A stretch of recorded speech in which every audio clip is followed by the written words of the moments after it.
കയ്യേറി നിർമ്മിച്ച ഷെഡ് പൊളിക്കാൻ നേതൃത്വം നൽകിയ തഹസിൽദാറെ വീട്ടിലിരുത്തുമെന്നാണ് ഭീഷണി. കേൾക്കാം.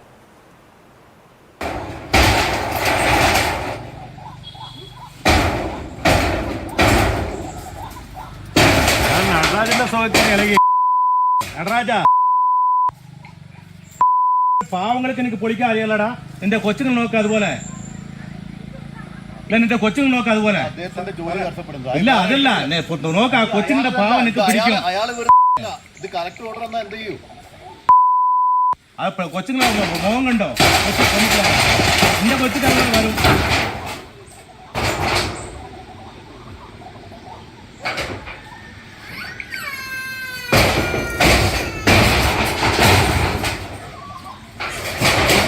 എനിക്കറിയാം. അവന്റെ സുഖക്കേടാ സാറേ, അവന്റെ സുഖക്കേടാ.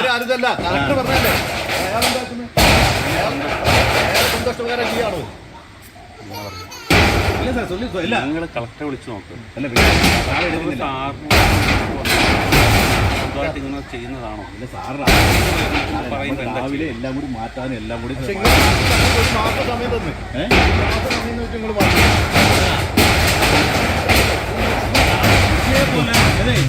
വേണമെങ്കിൽ നോക്കിക്കോ. ഇത് ഇവിടെ എത്ര കയ്യേറ്റം ഞാൻ കാണിച്ചു തരാം.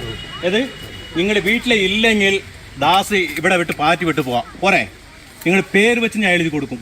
നാളെ നോക്കിക്കോ. നാളെ നോക്കിക്കോ. ജില്ലാ കളക്ടർ അന്ന് പറഞ്ഞില്ലേ ഒരെണ്ണം കൊടുത്തിട്ടുണ്ട്, ഓർക്കുണ്ടോ? ഇനി കൊടുക്കും.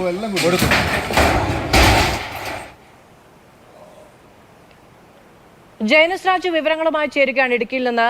ജയൻ, നിങ്ങൾ വീട്ടിലിരിക്കും അല്ലെങ്കിൽ ഞാൻ ഈ നാട് വിട്ടു പോകും എന്നുള്ളതാണ് ഭീഷണി. ഈ വീട്ടിലിരിക്കലും ജോലി ചെയ്യലും ഒക്കെ പാർട്ടിക്കാരെ ഏൽപ്പിച്ചിട്ടുണ്ടോ സർക്കാർ?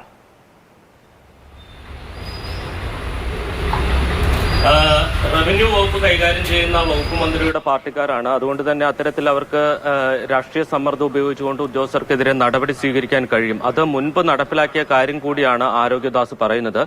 ആ സംഭവത്തിന്റെ പശ്ചാത്തലം ശാന്തി മുരുകൻ എന്ന് പറയുന്ന മുൻ ബ്ലോക്ക് പഞ്ചായത്ത് പ്രസിഡന്റ്, അവരുടെ കൈവശമുണ്ടായിരുന്ന ഭൂമി റവന്യൂ ഉദ്യോഗസ്ഥർ ഒഴിപ്പിച്ചിരുന്നു. അന്ന് അതിന് നേതൃത്വം നൽകിയ ഡെപ്യൂട്ടി തഹസിൽദാരെ കളക്ടറേറ്റിലേക്ക് സ്ഥലം മാറ്റുകയാണ് ആ നടപടിക്ക് ശേഷം ചെയ്തത്. അപ്പോൾ ആ കാര്യമാണ് അദ്ദേഹം ചൂണ്ടിക്കാട്ടുന്നത്. ഇതിനു മുമ്പ് അത്തരത്തിൽ നടപടി സ്വീകരിച്ചിട്ടുണ്ട്. തങ്ങൾ പേരെഴുതി കൊടുത്ത് ഈ ഉദ്യോഗസ്ഥരെ മാറ്റിയിട്ടുണ്ട്. അത്തരത്തിലുള്ള നടപടി താങ്കൾക്ക് നേരെയും ഉണ്ടാകും എന്ന ഒരു മുന്നറിയിപ്പും ഭീഷണിയുമാണ് ആരോഗ്യദാസിന്റെ ഭാഗത്തുനിന്ന് ഉണ്ടാകുന്നത്. അതോടൊപ്പം തന്നെ ഈ ജീവനക്കാരെ, പ്രത്യേകിച്ച് ഈ കയ്യേറ്റം ഒഴിപ്പിക്കാനൊക്കെ നേതൃത്വം നൽകുന്ന ജീവനക്കാരെ കേട്ടാലറയ്ക്കുന്ന ഭാഷയിൽ അസഭ്യം പറയുക കൂടി ചെയ്യുന്നുണ്ട്. ഒരു പൊതുപ്രവർത്തകന് ഇത്തരത്തിലാണോ പെരുമാറേണ്ടത് എന്നൊരു കാര്യം കൂടിയുണ്ട്. മറ്റൊന്ന്, ബിനോയ് വശ്യം എന്ന പരിസ്ഥിതി അനുകൂല നിലപാടെടുക്കുന്ന ഒരു നേതാവിന്റെ പാർട്ടിക്കാരൻ കൂടിയാണ് ഈ ലോക്കൽ സെക്രട്ടറി എന്ന് പറയുന്നത്.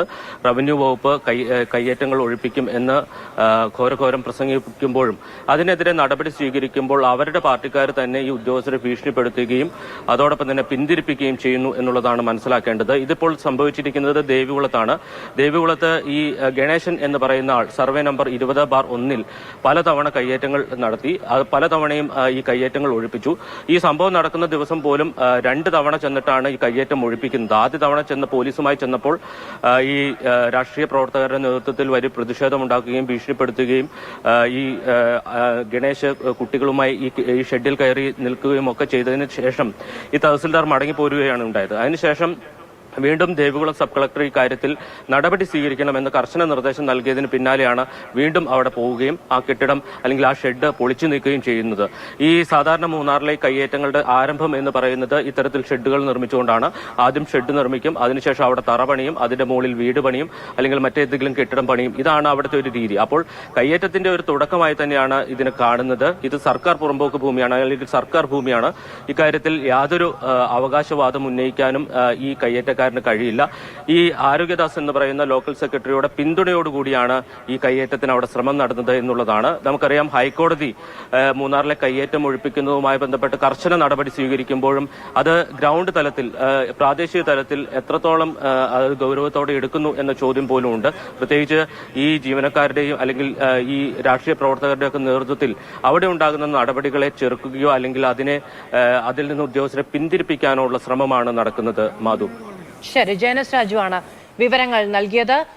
ഈ കാലത്ത്, അതായത് സമൂഹ മാധ്യമങ്ങളിലൂടെ ഇത്തരം ഭീഷണി സന്ദേശങ്ങളും മറ്റുമൊക്കെ പുറത്തു വരുമെന്ന് ഉറപ്പുള്ളപ്പോഴും കൃത്യമായി ഇങ്ങനെ ഭീഷണി മുഴക്കാൻ കഴിയുന്ന ഒരു അവസ്ഥയിൽ തന്നെയാണ് താങ്കൾ ജീവിക്കുന്നത്. അങ്ങനെ ചെയ്താൽ പോലും ആരും ചോദിക്കാനില്ല എന്നുള്ളൊരു ധാർഷ്ട്യം പൊതുപ്രവർത്തകർക്ക് ചേരുന്നതാണോ? തെറ്റുതിരുത്തൽ എന്നൊക്കെ ഉള്ളതാണല്ലോ പുതിയ അജണ്ട എന്നിരിക്കെ എന്നുള്ളതൊക്കെ നമുക്ക് ചോദിക്കാം. പക്ഷേ എന്തെങ്കിലും തരത്തിലുള്ള മറുപടി പ്രതീക്ഷിക്കേണ്ടതില്ല എന്ന് തോന്നുന്നു.